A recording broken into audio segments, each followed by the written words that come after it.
Ladies and gentlemen, welcome back. Time for a final game of the day here. Game number 3 between Immortals and VGJ to determine who of these teams will face up against Complexity in the NA Grand Finals for ESL One Genting. Well, should be a good one. Let's see how it goes here. Heading into the draft, we already see the Night Stalker picked up first here by VGJ.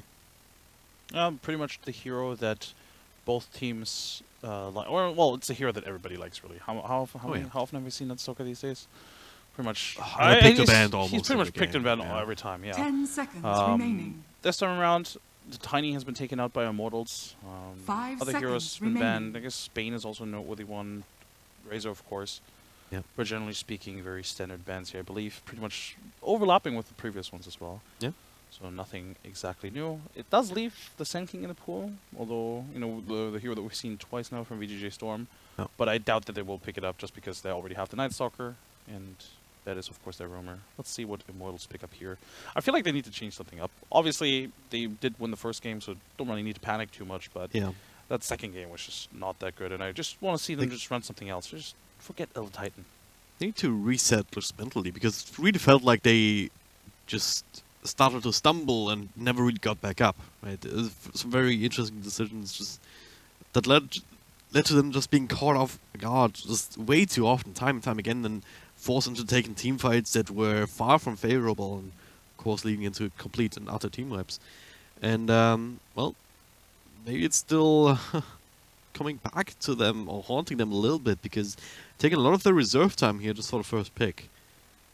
I mean, don't quite have a strategy laid out already, else they would have already picked something, right? It certainly doesn't scream confidence. Yeah. You know, the fact that they're taking this much time. Well, they're really eating through that reserve time in the first phase of all things. Curious, yeah. Radiant But VGJ Storm. team pick. Oh my god, just Elder Titan. I'm not a big fan of the hero. I'm just not a big fan of the hero. Yeah. But with the Lion is a good sort of pair, just because Lion always has control and can pose a little bit of a threat. I just don't like the passiveness of a potential, you know, Elder Titan Rubik dual support. That definitely looks rather weak on paper. Yep. But with the Lion, they have the necessary control, even burst damage with the Finger of Death later on. So that is pretty good. But VGJ Storm respond with an Omni Knight, a hero that, of course, is difficult to bring down. Certainly when there's when there's not a lot of physical damage here on the supports, because of course with the repel he'll be able to avoid pretty much, you know, anything that could throw at him right now. Oh yeah. Like on Unite repels, you just walk at the line. There's nothing you can really do about it.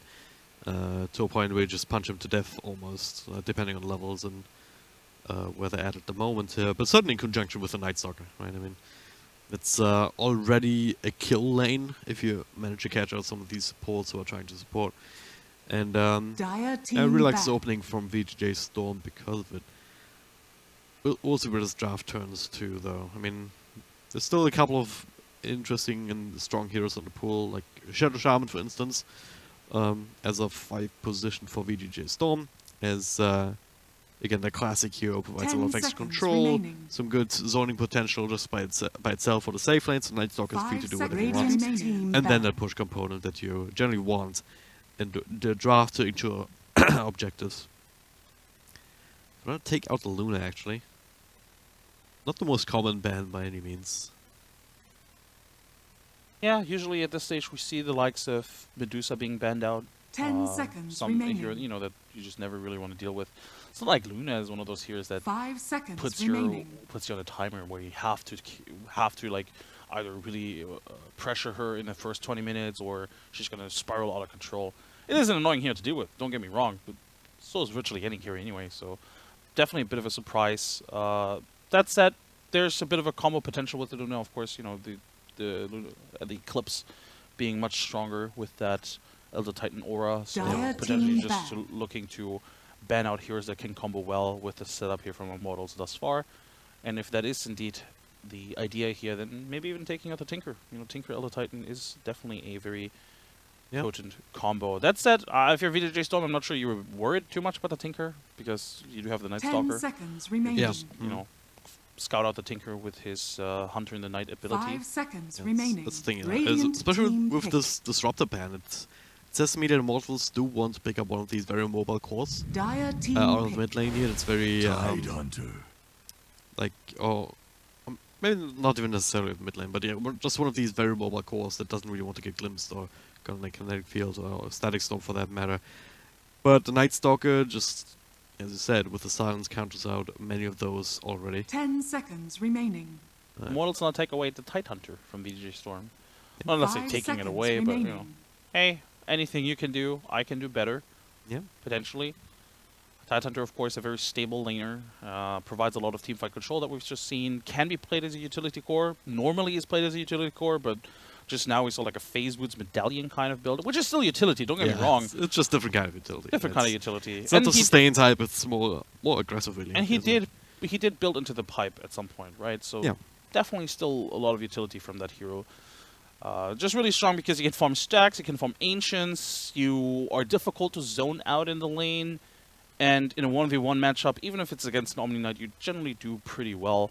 So just a very stable hero to pick up. That's why, you know, oftentimes when teams face elimination, they usually resort to these sort of stable heroes where you know what you're at. Darkseer is also one of those heroes that teams often resort to when they're facing elimination. But just because, again, pretty much like the Tide Hunter, he provides a lot of teamfight control and can farm up those very important utility items like the mech, the Guardian Greaves, and I expect that out of the Tide Hunter this game as well. Unless, of course, he has like a fantastic laning stage, so he can build into Phase Boots, Solar Crest. Yeah. 5 seconds remaining. Well, which is actually, by the way, a pretty cool build considering Anchor Smash. I've seen actually a lot of people, a lot of pro players, prioritizing Anchor Smash more in terms of skilling it early on, because usually we see the 0-4-4 build from Tide Hunters, but lately I've seen a lot of 2-2-4 builds, just because, you know, that's a lot of minus armor actually.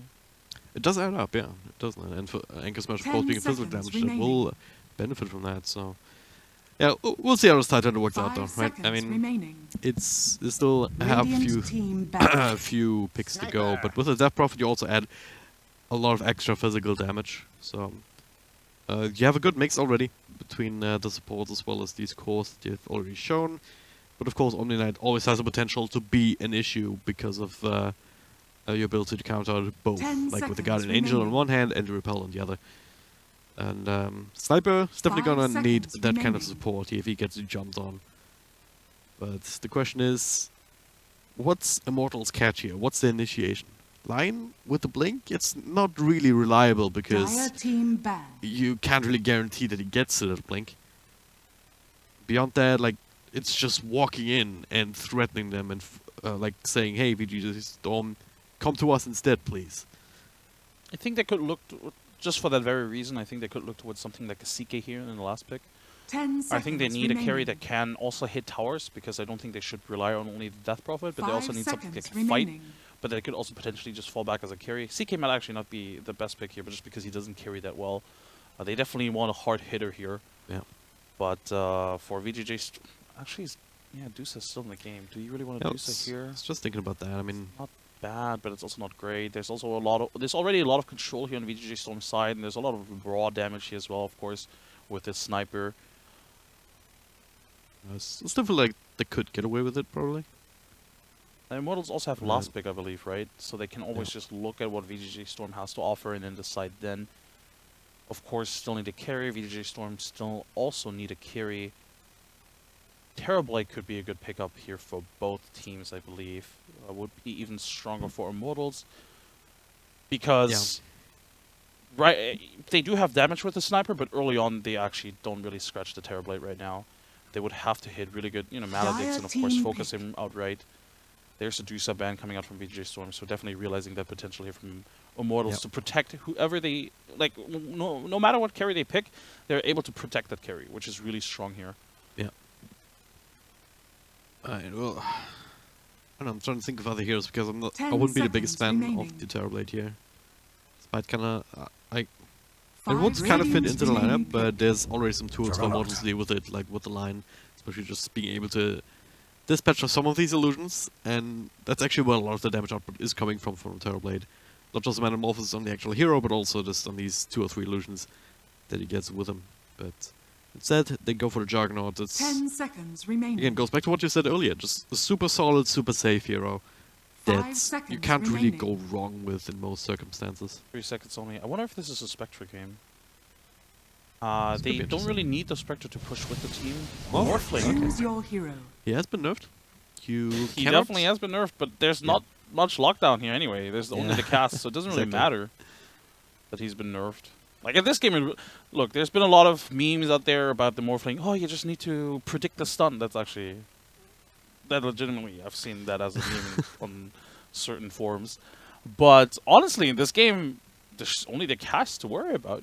They don't even have any cores that built into like these hard lockdown items, like the Hex, for example. Or I mean, obviously Hex would, you know. Yeah, I guess there's still silence from Night Stalker. That you still have to worry Right, about. right. But if it gets silenced anyway, you would, well, whatever. Either way, the Morphling here is not a bad pickup. They definitely needed a hard carry right now that can 10 hit towers seconds ideally, remaining. that is probably just going to be left alone most of the time, because the team doesn't really want to 5-man push most early on. They just want to, you know, threaten the pushes with the Titan to the Death Prophet. Yeah, I like this. I like this drop from Immortals a lot. Very Chinese, if I might add.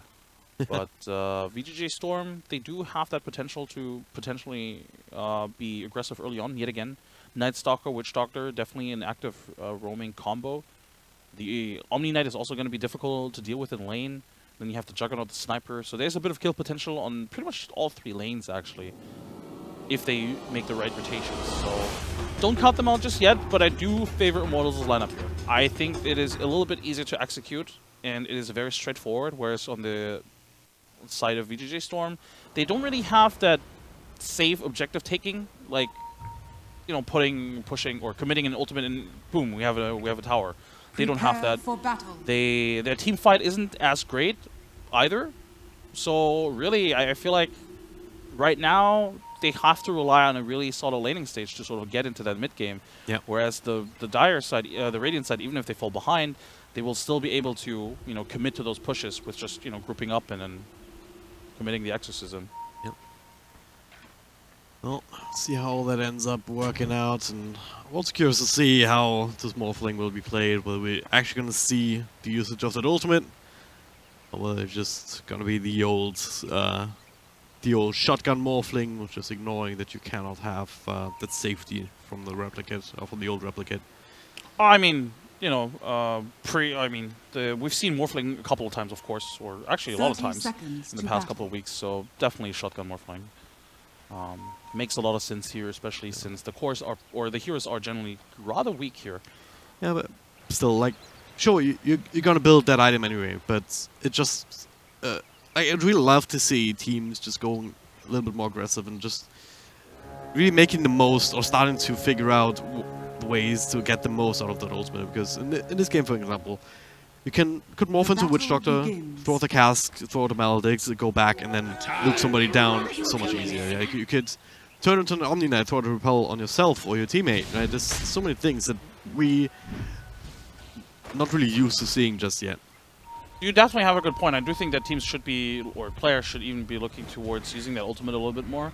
But that's probably it. A few more than you thought sitting around here, so that'll be the first one despite the cast bouncing through. Ultra Instinct is spinning to try and make a trade out of it at the very least, and Dubo will accept his fate. Definitely still the advantage there for Mortals. That's a good trade here, I think, for both sides, really. Yeah, they get the first blood, but at the same time, Juggernaut gets a revenge kill here. He doesn't really expend too much for it. Yeah, you use the Blade Fury, but it's not that big of a deal. And you also force the Titan back, because he's really low. To skill gush level 1. Yeah, He's so not exactly tanky right now. that's a pretty good trade here for the Dire. Can get closer to his level 2, but look at him, he's already out of mana and health points, so he might just very well walk back to base now and TP back to lane. Seems to be the most efficient, and yeah, that's exactly what it's going to do. Pretty big deal indeed. And the mid lane, we have Sniper versus DP. DP can't really harass the Sniper too much. Yeah, right now, but of course, you know, the more the more levels he has, the easier it is for him, because he, of course, does gain range onto the DP. What is Femi doing? Just So really good ring push. around the rosy, so now there's 2 creep waves for the price of 1. before he TPs out, and Night Stalker not chasing him, or Witch Doctor for that Well, matter, chasing far enough to cancel his this TP. is this is something that Lone Druid players used to do. Stack up this wave so that it pushes in. Yeah. And because it pushes in, it gives the Tidehunter some much needed experience. But I think if you're VGJ Storm, you just punish it by just killing him underneath his tower. Again, he only has level 1 Gush. And yeah, it's a Tidehunter, but he also doesn't have any defensive items, really, so I think they should look towards trying to kill him. And what Night Stalker, he was in a good position, isn't anymore. Making sure to pick up these bounty runes instead, but I mean, right now he's not quite in experience range. He's still pushing quite heavily. I mean, he'll have a huge wave underneath his tower if things go his way. Juggernaut already trying his best to deny as much as possible, but of course with that third wave now coming in, that is 3 range creeps. That is going to be quite a lot of experience. Even if it's just those 3 range creeps that survive, that's already a lot of experience there. Yeah. Whoa, look at it He's go. level 2 now, with the extra point of crack control. Stan King really needed to wait with that stun. He couldn't just throw it out like that, because now there's no way they can kill him without that task. Look at him. He's the Titan is playing even very aggressively, knowing that he can just stand up here, making sure that not everything hits the tower, so he enjoys as much experience as possible. Yeah. Well, but now that is there's a wraparound to waiting for Night Stalker with the extra slow on top of the spin. Is it gonna be enough? Maybe, maybe not. And yeah, Maledict. Stomp will be missed. And he'll take out to that damage over time. And well, they might hunt the Elder Titan here. Unfortunately, Witch Doctor yet again not really in position, but with that slow potentially. TP and Titan coming back alive. They really commit for this here, but I'm not sure about this anymore. The slows, the minus armor, nice cast here, and with that, they actually secure the kills in that sense. 4-ref on this Titan. He wanted to help Stabby, but he ended up signing his death warrant. And to continue bullying this Titan out of lane. Yeah. That's also because his level 2 ability is currently Kraken Shell. And he cannot trade efficiently with Kraken Shell. Stomp to get the kitty. Now he has 6 1-charges, he's fine. He's actually baiting it if anything. Bring a bit back. Witch Doctor might not be fine. That's a lot of damage. Yeah. Ooh. Power of the spirit, but yeah, especially against a hero like Witch Doctor. I mean, maybe with Maledict, if he was back, if Juggernaut was back there, pop the stick, start to spin, he gets both of these kills in return. But wasn't quite ready for that. On the other lanes, of course, this Omni Knight is getting dominated by the Morphling. There's not much he can do, really. Morphling is just a really annoying hero to deal with in a 1v1 scenario, especially as a melee hero. Yeah, it is Omni Knight, and he doesn't get bullied as much, but still, he can't really farm against the Morphling. Not that well, anyway. Mid lane, Sniper is losing this battle. I don't think he should be losing as hard as he is. Actually, it's not that hard. I was looking at Morphling's CS and I was like, wow, how is Sniper losing this so much? But he's technically only behind by like still 3 decent CS. amount. Now he gets stumped up actually. A couple of extra seconds for Death Runs comes in. 3 points on the Spirit Siphon plus the Sword Storm. Yeah, it's a death. Despite the help attempt from Night Stalker, it's not exactly the kind of hero that just turns these ganks around easily. My question is, why wasn't the Night Stalker here in the first place? It is nighttime. He should be looking towards the ganking the DP. Yeah, it is a DP, but with 3 Shrapnel charges, they should be able to do it. Maybe even have the Witch Doctor join them. And as I say that, the Witch Doctor is moving towards his mid lane. If the Sniper TP is mid... Oh, actually, his TP is still on cooldown. Holy hell. But yeah, with the Sniper... It's very hard. As we just saw, 3 points up into the Spirit Siphon. He gets one of these off, and all of a sudden, the kill takes much longer than you anticipated. More time for the rest of the mortals to rotate in. As well. Then, yeah, this is not an easy kill by any means. They're going to try to go for it anyway with the cast. Bouncing back here, once at the very least. The Maledict top of that is. The rotations are in. Silence. Now he can turn around with stick charges with the Spirit Siphon. Exactly what we're talking about. It's the opposite of what they wanted. Brought low, but they can just walk towards the shrine. And so a couple of unfortunate things here for VGJ Storm. The fact that there's a Radiant Ward uphill, so they saw this Night Stalker, so they knew the gank was coming. And then also the Sniper, before he died, he actually threw out, I think, 2 Shrapnel charges. And now he didn't have enough of them. If he had all 3 of them, easy kill for sure. But because he already used 2 of them, he only had 1 available for that kill, for that kill attempt rather. And they don't get it. Bottom lane. Maybe he gets some help from Dubu for the combo, but Night Stalker still a little bit too scary. The Spirit trying to turn things around. Dewey with the bottle box should have another stun in a couple of seconds. They want to start punching back, but Yellow Titan too low to really feel comfortable doing that. Wants to drop the Void, but he just keeps losing Radiant's vision. middle tower is under Yeah. attack. Not gonna get that kill. Mid lane here, the sniper ultimate. He's just throwing it out for good measure. Yeah. It's trying to be annoying. And can't really sustain yourself easily against range heroes like that if you cannot really use the Spirit Siphon like that. Top lane, by the way, Tidehunter gotten back into the game. Almost level 6, has a Soul Ring available now. And that's, I suppose, the power of the Tidehunter as well, especially in this matchup when he's left alone. Or rather, when the Juggernaut is left alone. Juggernaut, yeah, he can hit him, but it's a Tidehunter. He's not going to zone him out of the lane. And Tidehunter with Anchor Smash, 3 points in Anchor Smash now, is able to trade away freely. And of course, even has a stack available. I'm not even sure who stacked that. Did he just stack this himself? Either way, you know, farming out quite nicely. Yeah. Radiant It's going to be super useful here to have the Ravage available to just continue the momentum, really. Just have that covering fire for your cores to go in. Have a little bit of freedom to just go aggressive and bring down these towers now. On bottom, Knight's coming through here. The Night Stalker as he comes in. Nice little double stun as a line keeps himself alive for this much longer. TP out on the repel. Not even be a 1-4 shade here. They just get the line, they get the repel TP out. Night Stalker, it just hit daytime again though. So now the slows from the rotation in from Death Prophet should secure this, especially with that system still going. Radiant's middle tower is under But attack. space grenade for mid, I guess. Sniper Yeah. right clicking away at the tower. It's not a good trade for them, really. They get a support Night Stalker, and what did they commit? They committed Exorcism for it. That's the first Exorcism used. At least he's using it to farm a little bit here, but yeah, ideally you want to use that ultimate for a couple of kills, and then, or at the very least transition into a tower push, but of course couldn't do either.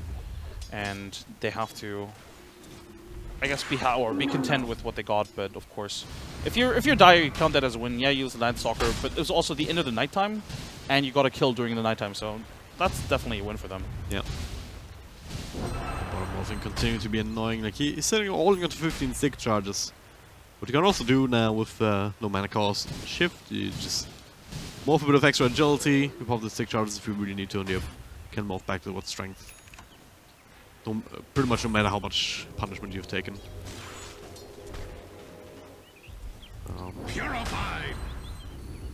So this guy's doing well. Death Prophet, despite that, still leading slightly in terms of a CS in mid. He's taking that over, but VGJ Storm, they're getting something, and they're also getting a farm Juggernaut, right? He's keeping toe-to-toe with the Morphling on the other side. Which is important. It really is, because this Juggernaut, in the long run, depending on his item build, actually, is he going to go for the Battle Fury? Might still go for it. Don't really see it just yet. But generally speaking, Morphling... Oh, mid lane? Yeah, generally speaking, Morphling farms quite fast, actually. He's a pretty good flash farming hero with Waveform, of course, but also just in general. High agility gain, of course. With the attribute shift, he can play really greedy in the jungle with just full agi. Right now, looks like they want to rotate on the supports on the dire side, but it's not nighttime, so it's not really that worth it right now. What they should be doing is just stacking, potentially farming the jungle, pulling, making sure that the Juggernaut has a bit of farm. I don't really think they have any kill potential while it's daytime. Especially if they're scattered out here with this Observer Water Punch. And they're not even level 6 yet on either hero. And smoke gangs. Break the smoke immediately. Yeah. Do they have detection? They don't. Just a freak in this rune. Sometimes it happens. Just not ready for that. Very unfortunate for them. Of course, they did want to try and rotate onto that sniper. And I think I really like this timing as well from Immortals. I mean, I did just highlight that it's daytime, you know, so there's not much that the Night Stalker can do. So exploiting that effectively, because if they gank now, what's the response going to be? At most, it's going to be a Witch Doctor, but with their setup, they should be able to find a kill into the sniper even before somebody TP's in. Well, finding a wraparound from the Witch other Doctor side. getting Perhaps. stunned up. Top lane tried to be a little bit greedy, but right? dropping the ward with his Invis rune. But Lion was here, and they also know, or they should know, that he dropped the ward there as well. So not that big of a deal, or effectively rotation wasted. I say wasted, even though obviously he just did dispel the smoke earlier on, right? Yep.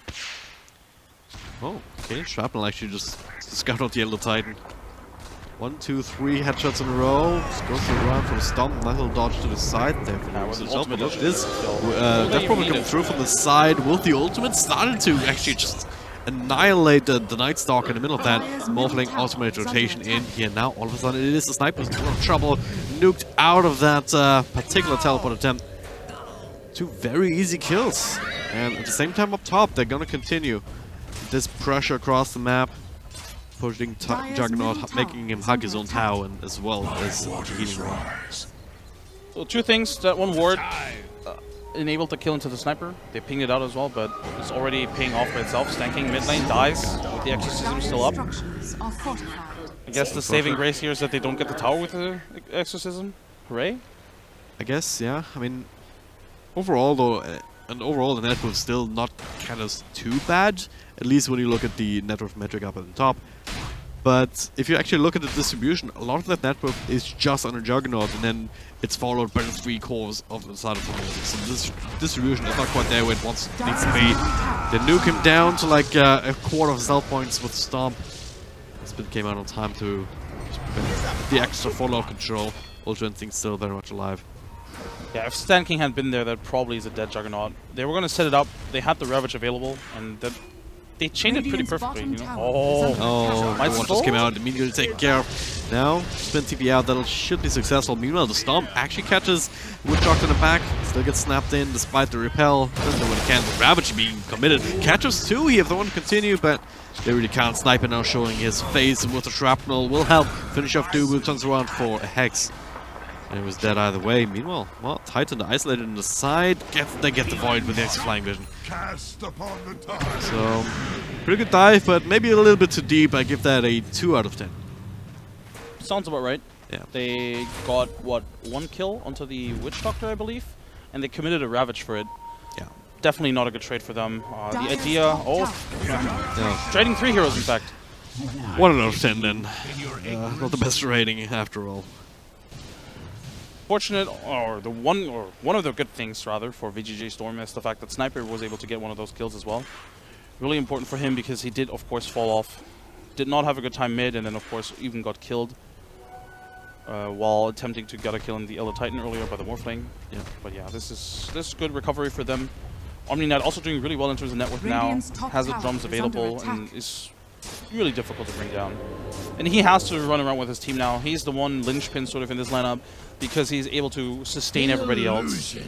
Earlier there he also keeps the Witch Doctor alive for a little bit longer, so that's pretty strong, or that's pretty important here. Radiant's bottom tower. Imagine in a team fight, you repel the Witch Doctor, he just drops his ultimate. That's like a free BKB death ward. Yep. Not really something that can deal with. Well, let's step forward the right next to the Witch Doctor, right, with the exorcism. Right, of course. Well, finally using it to actually kill the tower, which I think again, spin TP anything against that. And they will secure that battle what cost him. Middle lane, Sniper clicking away, creeps as well as the tower, and down bottom, Juggernaut. He didn't TP back to base or anything, just TP straight down here to continue farming. Looks like they want to fight top. They did see somebody TP out, I believe. And with the TP coming from the Witch Doctor, maybe they could try and go for something here. Ravage is still down, but at the same time, these heroes are also not easy to kill by any means. Still, they have to get out really, really fast. I mean, look at the Night Stalker, he's just waiting on the edge of vision to see if someone TPs out in plain sight. Right now, just a Tight Hunter. They're going to continue to try and slow him down. Should be a kill, even though it's going to take them a while. I feel like he's baiting it. He has a TP. I don't know. Just waiting for the cast. Oh, with that nice stomp actually. Heavy sticking around. Ravage available. And the Ravage on top of the Earth Splitter. Alright, they're just gonna freaking kill them. OmniKnight with the repel, as well as the Guardian Angel will keep himself alive. Damn. I don't expect that turnaround. At the same time, Juggernaut ends up dropping to the rest of Immortals on the other side of the map. Yet again, though, that was Ravage committed. Once again, only for a support kill. Because, of course, Night Stalker and the OmniKnight do get out. But, yeah, he was definitely baiting it. Juggernaut dying there shouldn't happen. Just wasting time at the same time, heroes, right? there's also, you know, there's a lot of lockdown with the line, of course, and even the silence on top. So unless he gets the Blade Fury out, he's very dead. So good rotations here from the Radiant side, just keeping everybody busy, really applying a lot of pressure. and that's just very beneficial to the Morphling. Once he has the Lincoln Sphere up, how do they control this Morphling? There's no AoE control here. Like the cast, maybe like maybe a couple of lucky bounces, but you can't really rely on that. You need like a hard lockdown or just reliable lockdown or damage, or something really. But right now you don't really have anything. Sniper definitely still suffering. He's currently in farming mode with the Mask of Madness, of course. That's certainly the weakness of this draft. I mean, just also the fact that this was the last big Morphling. So it's like they're gonna have to try and make the best of it. Just probably trying to rely on silence to prevent the morph, or the ability. What's it called? Attribute shift. Attribute shift, yeah. Good. Good ability. Well, and not anymore because just, it got nerfed, but yeah. But after that, just basically just go into damage with the Maledict, with the Death Ward, with the Sniper getting bigger and bigger, and he's on the path. Like he does have the Mask of Madness. Let's not go into the Melton farm further. Instead, just wants to have that safety of the Hurricane Pike. Now the Immortals still very much in the driving seat. At the very least, that's what it feels like. Looking for the next tower. Morphling in front. He does have a career following him.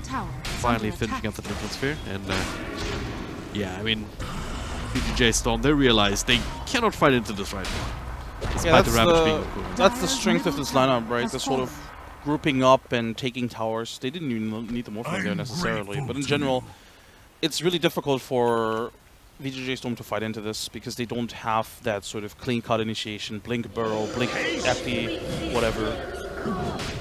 That said, they have to commit. They have to contest this. I feel they can't just give up a free Roche. Straight into Roche. All right, Ravage is available. They're just gonna spin in, see where it's at.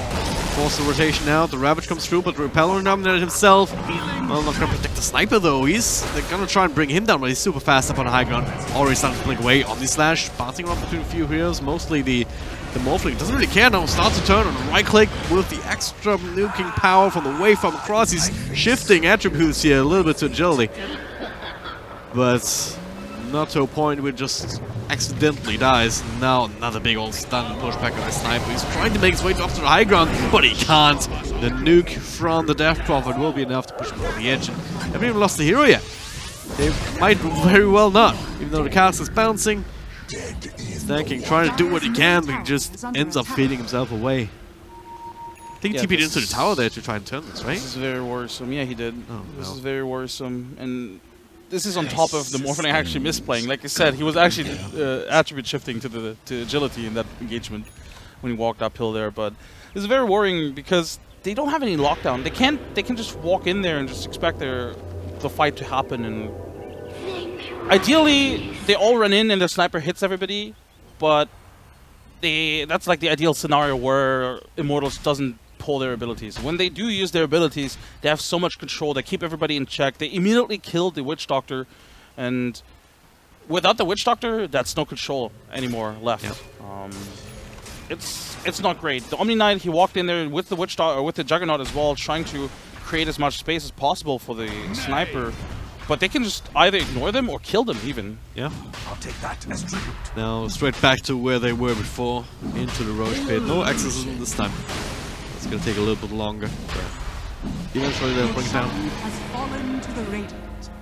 Blink Dagger actually queued up and now enough money for its high tower. So it's not the most common item these days, but it's like you're not gonna go down the Guardian Greaves route anyway. Might as well just fill your inventory with that. It's also just a really good pickup here in this game. Being able to position yourself properly for that Ravage, taking down the Sniper early on. As much as the Sniper might be behind right now, he's still a threat regardless, and you do want to take him down early. So being able to blink into range and just disabling him immediately, setting up potentially for a follow-up as well with the ET Morphling. And with Exorcism available, looks like they just want to push it. Yep. No need to wait, really. It's not like they have any items that they need. No, for everything they want here, and just forcing that back. They're trying to get a repel out of him on himself. This tower's just falling extremely quickly, and the Rax will be no exception. Shrapnel's not come up, that is. Blink Ravage just showing off, they weren't ready for that at all. Sniper immediately falls, does a buyback. And will use it immediately, but Rax are already taken care of there. They don't need to stick around for range. not what they're doing anyway. They want to fight with Cast this. bouncing back once and morphing with waveform. Still shift quite a bit to strength, back to agi, back to strength, and now Juggernaut next on the list to die. Night Stalker trying to go for the backstab. Titan on the front, assassination, can't even quite kill the lion. And they're all kind of dropping low, but they're sharing the low, they're sharing the damage. Then Night Stalker still down. Spirit Siphon nuked down with purification. They're just continuing here. Death Prophet with the Spirit Siphon time and time again, setting up for more and more kills. Something like Bedrock straight back. Or to get right keeps BMing them with the backstroke on the Tidehunter. This was a... I like the idea of, buying back on the sniper and then trying to fight, because the Ravage was down at that point, because they really committed the Ravage just for the sniper. But it felt like after that they didn't want to commit fully anymore. I feel like, yeah, you lose the Juggernaut, but then he has to buy back as well, because they already committed the sniper buyback, right? Yeah. And if he buys back there, because he obviously died before he used Omni Slash, I think that's a different fight. But they chose not to, and now they're behind the racks, and it feels like they can't really fight the next ones either. I really think this was the opportunity. Ravage was down. They were all sort of slowed down. The Night Stalker was in actually really good position because he came in from the back lines, right? And he really caused a little bit of a distortion in a way, because the Death Prophet was kind of focused on him. The rest of the team was really focusing the front line as well, almost killing the line even. And again, if the Juggernaut buys back, maybe TPs to the Shrine, I feel like that's a different fight. But right now, or it looks like they want to fight now with Ravage still down, but it's also back up in 34 seconds, and they're not going to find anybody here in this area. And if anything, it's going to be the Tidehunter. The target they really can't bring down quickly. Even when you initiate on a Titan, even with the silence, like Kraken Shell is going to proc him. They really don't want him. They're moving around. You just can't. They don't want him. Radiant are scanning. Ravage, 10 seconds on the timer. This is going to be too early. Bottom tower has fallen. This could be better. He's sitting back a little bit, waiting for the courier. But alright, they don't even find him inside. Double silence. EX is chasing two of these heroes away. Now the Ravage to make sure that the damage is being done. Meanwhile, they're already brought down. Not on the front lines. The Stomp actually catches the Juggernaut. Earth Splitter, not so much. Omni Slash, bounce between creeps and few heroes. That's game. No way. Pretty much game. Exorcism is still available, It really is. Triple kill to end it here for the DP. And, well, that was more along the lines of game number 1 for Immortals, wasn't it? Pretty much. I think this lineup was pretty much what they, or it feels like this lineup was what they wanted from the lineup in game 2. Sort of like grouping up and pushing. Yeah. But they corrected some of the mistakes that they basically didn't have in the, or some of the mistakes that they made in that game, especially in the draft. They didn't really commit fully. There was no Lone Druid in this game, but the idea was still there, trying to push towers together as a team, and of course with the Tidehunter and the Elder Titan combo, making it much easier than before. VGJ Storm, I think the issue once again lies a little bit in the laning stage, but also just afterwards. It's not even just the laning stage, really. I think even after the laning stage could have been just fine, but it felt like they didn't really have any way of sort of getting a grip into this game, onto this game, right? Their lineup felt a little bit weak. Certainly don't have any initiation into this, and the Morphling last pick just certainly tied it all together. Immortals really, what could VGJ Storm do this entire game? What could they really do in trying to kill Immortals? I actually want to, I'm not sure, can we take a look at this? Is there a way to look at how many, when the kills from VGJ Storm happened? I feel like it's on one of the graphs, right? If at all there is, I mean, no, can't really find it. It is in these in-game graphs. You can look at the bottom, but right, not here. But either way, I'm pretty sure that most of the kills that they gotten were actually in the early game, because after that it was almost impossible to actually kill them. It was almost impossible to kill Immortals, really. Not only because they were tanky, but just because they didn't have any access, right? Yeah. How do you initiate a fight? You run in on the Juggernaut and the Night Stalker and hope for the best and trying to create chaos, creating space for the Sniper, who ultimately didn't deal any damage. He had Mask of Madness, Maelstrom. That's nothing, really. Not at that point. Yeah, I mean, exactly. He failed to kill the lion early on. Yeah, he really tried, but even though within an assassination, it's also like a point where Night Stalker was just scrambling, trying to find there, but he didn't have any support in the front lines. Like it just didn't quite come together the way that they needed it to, because they were so far behind. Because they didn't have that level of coordination, because they didn't really have the tools to actually make that work in the first place, if that makes sense. Right? If they walked up when the Night Stalker initiated, essentially, or like came into the backlines to create chaos, then it would have probably still died. Right? Yeah, pretty much. But as much as this is a drafting issue, I also think it just comes also down to execution. I think this draft could have worked out if they definitely needed a really good laning stage and then go from there. You know, maybe with, if the Omni Knight is like super farmed, the Juggernaut is pretty farmed, they can run at them constantly because they're not relying on ultimates, right? They can run at them with the Night Stalker as well. If they have that advantage, they can really, really pressure Immortals. Yeah, they don't have control over the Morphling, but they can control the Death Prophet. They can hunt down the supports. The supports are pretty squishy as well. But because they didn't have that advantage, they fell behind, they got pushed in, and once Immortals groups up, they can't even do anything. They can't really split push. They tried split pushing. The Juggernaut was split pushing bottom while they were losing racks. They're just not fast enough. But it's not fast enough, of course. So, if that's maybe one or two heroes differently, that maybe looks completely different. But it is what it is. Immortals do pull ahead 2-1, so they do take the series. And they will face Complexity tomorrow. I believe there's actually a rematch of a couple of other qualifiers because probably, yeah. Complexity Immortals definitely have taken on one another before. That's certainly some of the better teams that are operating in the NA region right now. Yep. So it's not the big surprise in the world, but that doesn't mean that it's that's going to be the bad game, right? Complexity has shown what they can do today. They've played very well at dispatching Leviathan with ease. And Immortals, well, they had this bit of a tumble in game number 2. It really felt like they were just completely off at times. So when they do that against Complexity, might bite them in the ass. At the same time, that is a best of 5, so you have a bit more leeway in that regard as well. That game will be happening tomorrow, starting at 2 AM Central European time. That'll be us bringing you that as well. But in the meantime, you have some other finals going on. The SEA one in particular coming up next in about 20 minutes time. Shane and Brax. 20 minutes already? Yeah, 20 minutes. Looking forward to watching that. Honestly, we've been following the SEA qualifiers all week. Scheduling-wise, it didn't really work out for us to cast that, but it's been really exciting watching Clutch Gamers walking into that finals.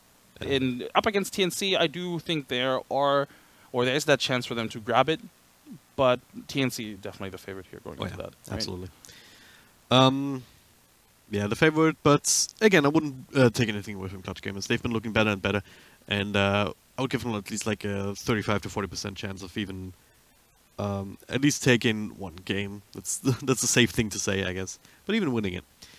Outside of that, there's no EU finals, in case you haven't heard.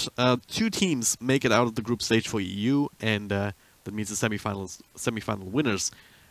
That's Penta, who beat out OG 2-0. That's perhaps a bit of a surprise to some, but definitely well deserved with the way Penta has been playing and with the way they've been grinding as well. I'm super happy for them. We're coming to a close in this qualifier week. We are. We're actually going home in about, what, 24 hours? A little bit more than that. A little bit more, yeah. A little more than that. My train's going like 1 o'clock or something. I don't know. Yeah. Been a good week. It has had some good Dota. Really has been. What's been your favorite match I didn't finish so my far? point. Sorry. No European finals, but European CS finals are coming up, so it'll be Lacoste and Gareth probably bringing that. Indeed. At Navi versus Empire. Yeah, I think 5 o'clock or something, CET. Something like that. I think it starts earlier, actually. Maybe. Go check out... Oh yeah, CS starts 2 hours early, so I think 3 o'clock Central European time. You can double check on joindota.com, of course. But there'll be Navi versus Empire, the CAS Classic, if there ever was. Very much so. Yeah. Great Dota still ahead of us, but not too much, as you just said. It's only the finals now. This is the good part. It's the good part. It really is. No offense to all the other no offense to all the other teams. We've definitely had some good games, but this is what everybody's been looking forward to, these best of 5 grand finals. So seeing all these teams compete one another again, pretty much every region has teams that you expected to be in those finals as well. Yeah. Teams that are at the top of their own region as well.